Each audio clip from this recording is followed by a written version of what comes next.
Kembali and Kumpul and Co-working Indonesia has been such an important introduction to new networks and new relationships. Many of the staff that work at Secamuse have come from relationships that we've developed from meeting people in the co-working space. Kumpul adalah pemimpin untuk community-based coworking. Jadi coworking space di mana basis komunitasnya itu sangat kuat berdasarkan kebutuhan dari apa yang dibutuhkan oleh anggota-anggota orang yang tergabung di dalamnya. Kalau di Kembali itu sendiri sudah banyak komunitas di dunia perstartupan, jadi sangat mendukung untuk terjadinya kolaborasi dengan organisasi-organisasi lain atau tim-tim lain yang sangat kreatif.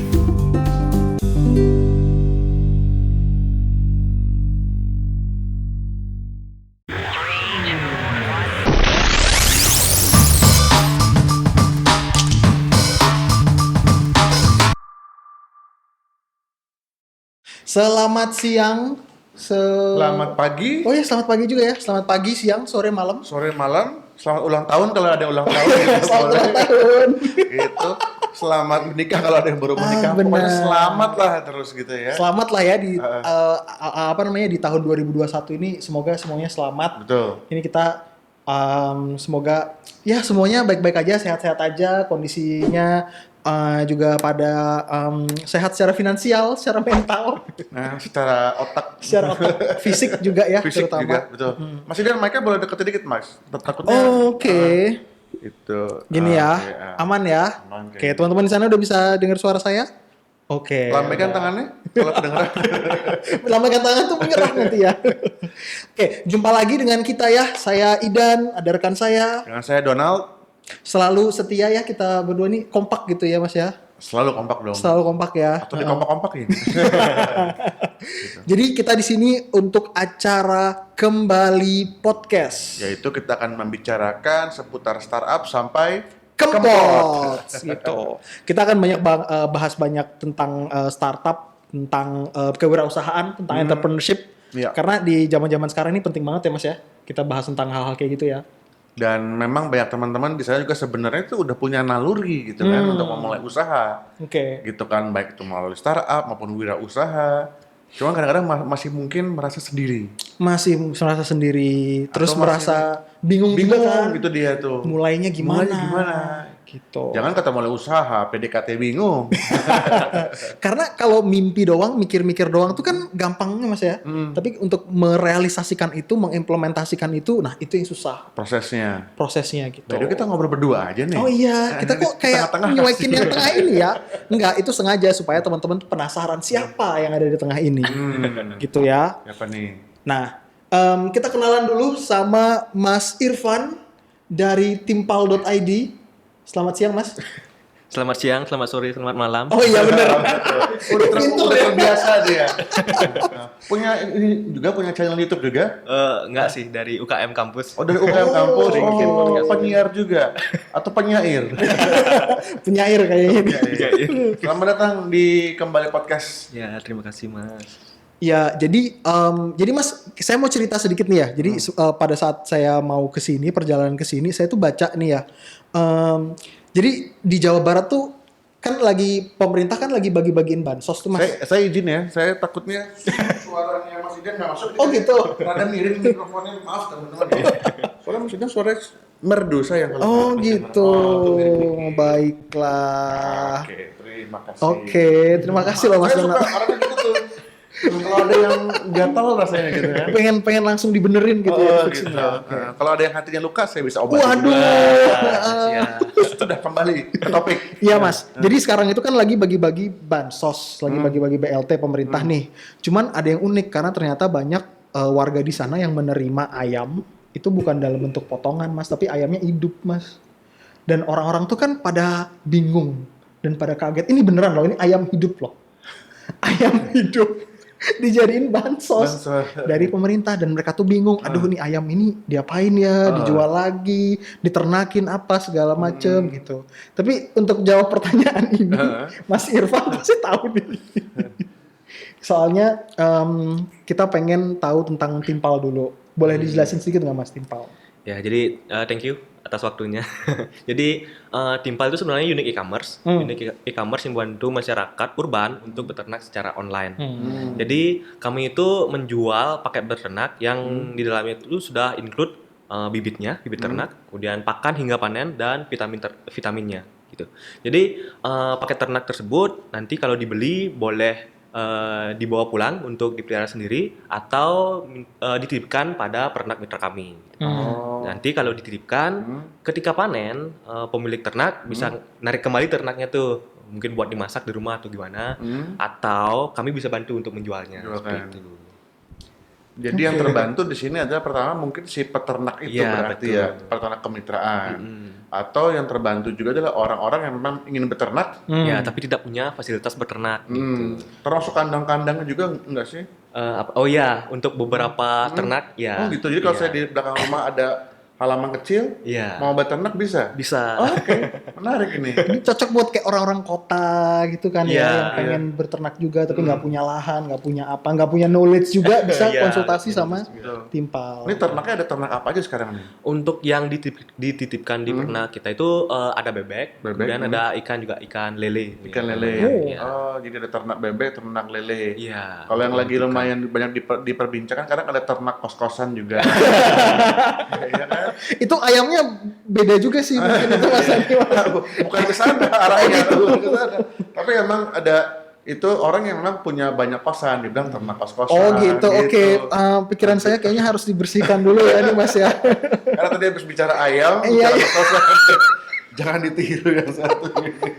Sama lagi satu ada tuh ternak akun sosmed. Ternak sosmed, ya Oke. benar. Buat jadi buzzer misalnya. Ya. Oke, menarik. Tapi Mas, kenapa sih memutuskan untuk ya udah startup ini di bidang peternakan? Ya. Jadi ini cerita dari dulu ya. Oke. Waduh, Ini oke. bukan cerita sedih nggak Mas? Ini saya mau siapin tisu nanti. Jadi dulu pas masih SMA itu kira-kira tahun 2000 berapa ya? 2016-an, kelas 2 SMA. Itu masih ingat sekali. Dulu kan sering tuh saya keluar sama teman-teman tuh hangout gitu, nonton atau gimana di ke Denpasar kan. Saya kan dari kampung. Dari kampung ke Denpasar, di perjalanan itu kan banyak melewati sawah-sawah. Ya. Oke. Melewati sawah-sawah. Gitu, terus ada tuh yang uniknya kalau kita pas masih muda itu kan masih muda, sekarang juga masih muda ya. Iya. Kita juga ya Mas ya. Masih benar. Ya itu ngeliat tuh ada plang dilarang membangun rumah di sini. Gitu. Di samping persawahan hijau gitu. Itu kan artinya betul. jalur hijau tuh. Tapi entah kenapa di sampingnya itu ada rumah gitu. Iya, Kan betul. aneh. Aneh. Ya. Nggak usah di sana dekat rumah saya di Kerobokan juga gitu. Itu jalur hijau. Nggak boleh dibangun ada pelangnya. Ada pelangnya, Sekarang ya. udah semuanya jadi toko. Itu udah ternyata bukan rumah, itu warung ternyata. Oh, warung. tapi atapnya warna hijau gitu. Kita berhentilah, tak foto itu. Wah, ternyata inilah definisi jalur hijau. Oh, gitu. Warna hijau. Warnanya hijau gitu. Itu udah sampai di sana mikir tuh lama kelamaan kan kita kan keluarnya itu tiap libur semester kan ya. Libur semester keluarlah ke Denpasar gitu kan. Lama kelamaan semakin banyak tuh di sana. Oke. Semakin banyak gitu kan. Di sana berpikir dah kalau sampai kita dewasa, kita lewat sini lagi mungkin udah habis nih sawahnya.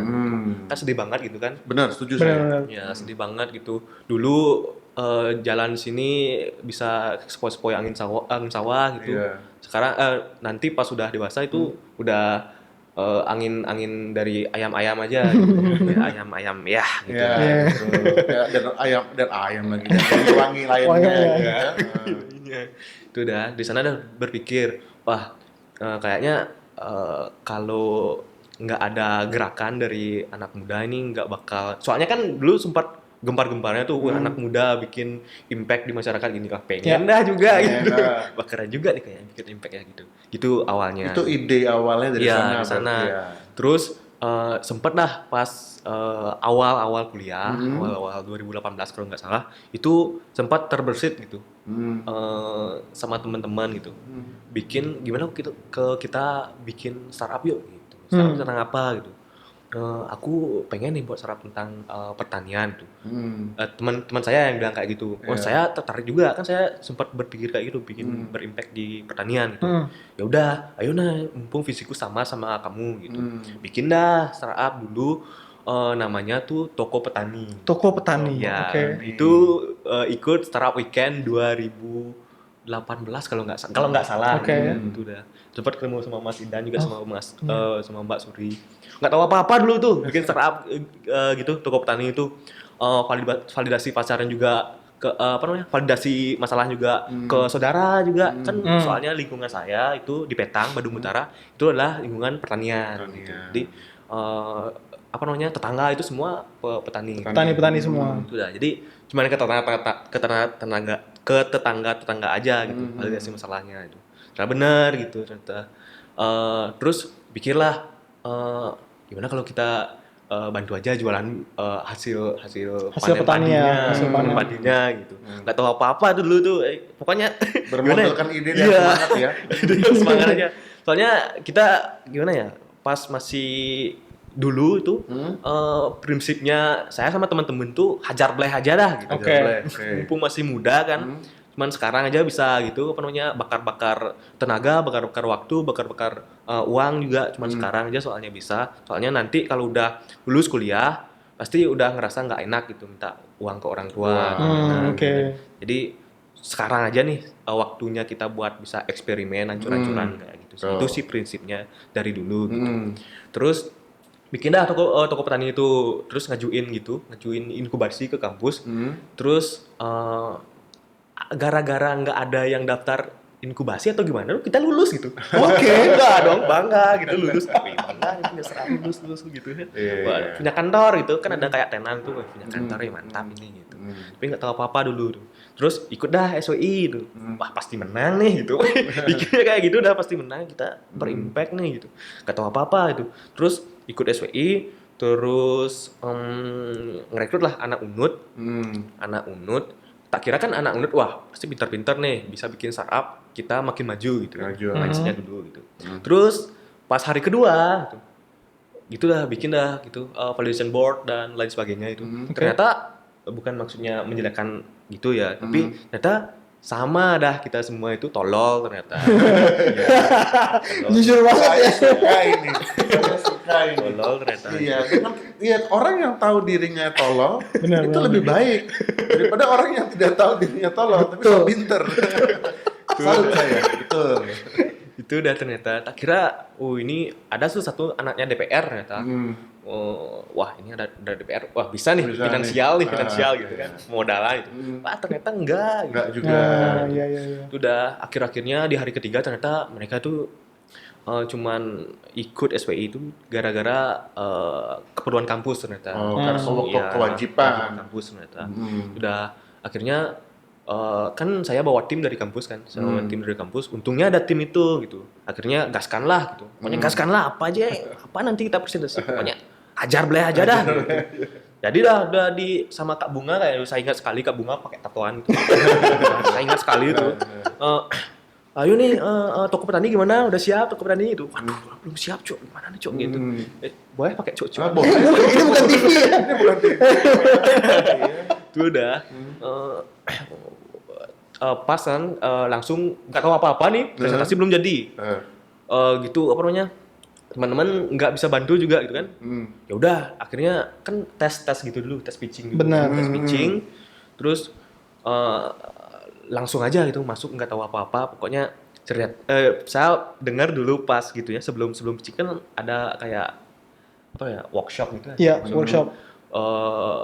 Bisnis itu berawal dari permasalahan. Betul. Ya udah saya ceritain masalah saya gitu. Ya masalahnya orang tua saya petani gitu. Tapi orang tua saya itu, saya nggak pernah makan beras langsung dari yang ditanam oleh orang tua saya gitu. Orang tua saya tanam padi, tapi mereka beli beras gitu. Nah, itulah anehnya itu. Terus itu dah saya ceritain, ternyata wah awalnya bagus itu. Tapi pas lanjut ke dalamnya kok bobrok gitu. Itu udah akhirnya wah ini gak nih bro gitu. Ya udah ya nggak apa-apa gitu. Tapi habis acara itu sempat deh gitu merenung dulu lah sebentar, beberapa minggu itu nggak sempat ngobrol sama teman-teman di grup itu kan biasanya ribut gitu kan, nggak sempet ngobrol sama teman-teman sama seminggu, mulai dah berpikir ada sama teman yang lagi satu nggak hadir ya orangnya, foundernya Timpal sebenarnya, dia yang punya ide Timpal. Itu udah gimana nih bro, ini kayaknya emang nggak bisa nggak nih toko petani ini. petani itu. Kalau kita pengennya ini kan soalnya masalah pangan nih, kalau beras itu kan diatur sama pemerintah tuh, dari harga itu udah diatur dan dipatok sama pemerintah. Terus masalah lahan-lahan hijau yang berubah fungsi itu kan kalau kita mau ngubah itu kita harus punya apa ya, kayak jadi orang yang bisa dipandang dulu oleh masyarakat, biar bisa diikutin gitu. Gimana ya istilahnya? Biar punya influence, biar punya pengaruh gitu ya. Kayak gitu. Udah, kalau kita masih kecil gini, kita nggak bisa kayak gitu. Coba deh, kamu masih mau nggak gitu di pertanian tuh? Aku masih mau, orang tuanya dia juga petani katanya. Udah, mulai deh kita cari-cari itu di berita-berita apa sih masalah di pertanian gitu. Ternyata ada tuh masalahnya itu Bali kekurangan apa tuh namanya, kebutuhan buah apa tuh pokoknya tentang buah-buahan lah gitu. Perasaan buah-buahan kayak gini banyak deh di desaku gitu, di desa saya itu. Nah, coba dong saya gitu, saya keliling gitu. Di utaranya desa saya itu masih jauh ke utara lagi, di sana dah. Saya keliling-keliling di sana. Itu dah. Ternyata masalah mereka itu udah kesulitan jual gitunya, hasil panennya. Giliran dijual itu kan kalau supplier itu kan biasanya beli banyak, harganya dimurahin. Tekan murah. Udah. Akhirnya itu aja masalah yang pertama, dan sesuai dengan asumsi kita, ya udah angkat aja itu lagi gitu. Itu aja gaskan aja gitu. Kita nggak mendalami lagi gitu loh. Ya udah kita ikut lagi acara apa tuh buat validasi kayaknya tuh. Pokoknya ada pokoknya salah satu acara kayak SWI juga, tapi lebih kecil gitu. Ya udah ikut lagi, terus gagal lagi gitu. Ya bener juga. Bukan gimana ya? Ada insight dari sana itu. Yang masuk ke logika saya gitu. Bener nih gitu. Ini nggak bisa gitu. Pas di toko petani dulu kan setiap kegagalan itu bagi kami itu ada pelajaran ternyata. Ada pelajaran gitu. Di toko petani kami gagal, kenapa? Karena validasi masalahnya kurang tepat gitu. Tuh. Terus yang kedua ini yang buah-buahan ini nggak ada namanya gitu. Ternyata gitu, kayak saya cerita lagi yang buah-buahannya. Kan rencananya mau jual ke hotel gitu. Jual ke hotel kan. Wah, kita jual ke hotelnya. Idenya bagus nih ya. Bagus nih kayaknya. Gaskan lah kita ke hotel gitu. Dengan percaya diri gitu ya. Percaya diri gitu. Ke Ubud dulu kita, ke Seminyak gitu. Ke Ubud tuh kemana ya sebenarnya? Pokoknya sempat ke restoran gitu. Ke restoran bebek tepi sawah atau apa tuh. Kita nggak jual buah-buahan juga dulu, itu ada ternak juga, bebek dulu. Terus kita gaskan lah ke sana gitu, ke bebek tepi sawah atau apa tuh, bebek tepi sawah kayaknya tuh. Itu udah yang kebakaran barusan, ada kebakaran. Nggak tahu saya. Itu udah. Apa namanya? Nanya deh ke sana itu, mumpung ada manajernya kayak itu, orangnya gimana ya, kayak manajer itu. Ya lagi ngobrol di meja panjang gini sama orang-orang itu, kita samperin gitu. Wah, nggak tahu malu kita nih gitu. Langsung aja kita samperin gitu. Permisi Pak, sebelumnya itu sempat ditunjukin sama pelayannya, itu manajernya itu. Makanya kita ke sana gitu. Udah pas di sana kita basa-basi dulu sebentar gitu. Terus baru deh kita masuk ke penawaran gitu. Sebelum masuk ke penawaran, ternyata udah dipotong sama beliaunya. Kalau ujung-ujungnya ini penawaran bebek, saya nggak mau gitu. Waktu di sana dah, gimana ya kalau bahasa Bali, kalau orang Bali bilang tuh saklek gitu. Iya, saklek. Udah sampai sana dah. Kita tetap senyum kita. Oh ya udah Pak, gitu. Nggak apa-apa, kami pamit dulu ya gitu. Pas di parkir dah, aduh, ini kata-kata toksik keluar. Hampir keluar. Iya. Pokoknya emosi jiwa lah gitu ya. Apaan gitu. Apa sih yang bikin marah tuh, apa sih? Itu apa namanya, kita belum nyampe ke penawaran, kita udah dipotong gitu. Seperti dia itu emang nggak perlu banget sama kita. Soalnya dia sempat bilang kayak gini, Kami aja ternak punya saudara owner kami, ternak bebek punya saudara dari owner kami aja kami nggak terima gitu. Kami terima bebek dari seluruh Indonesia yang kualitasnya paling bagus gitu.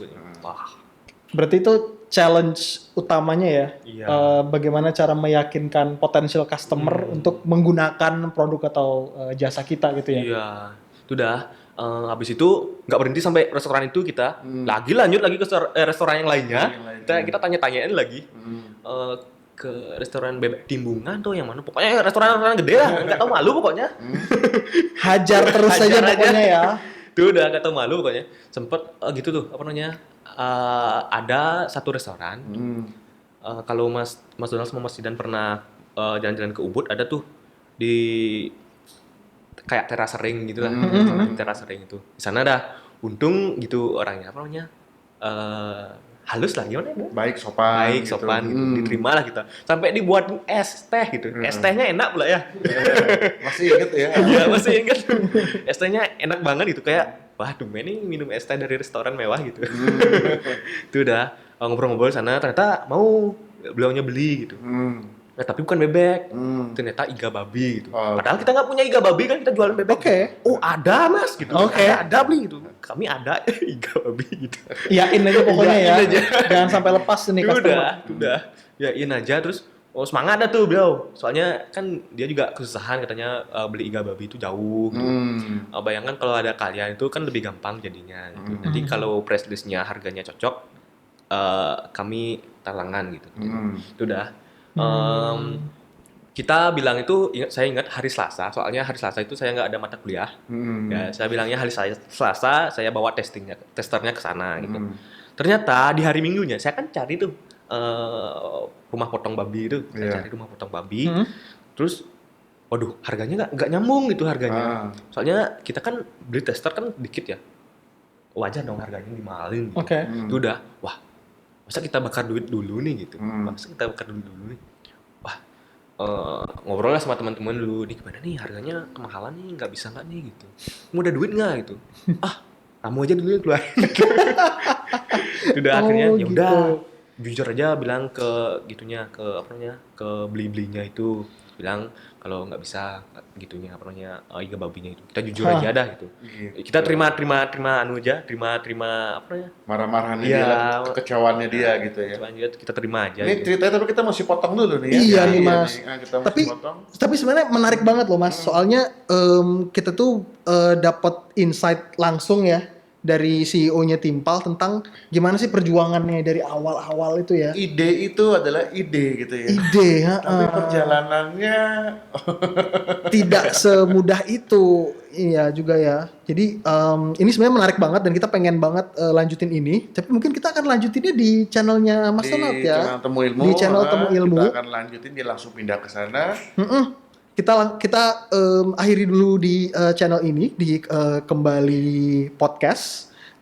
Nanti kita akan lanjut lagi ngobrol bareng sama Mas Irfan tentang gimana sih susah payahnya membangun startup peternakan yang namanya Timpal.id. Oke. Thank you banget ya Mas Irfan ya. Kita lanjut lagi langsung ke channel Temu Ilmu. Temu Ilmu. Jadi sampai ketemu di sana. Thank you.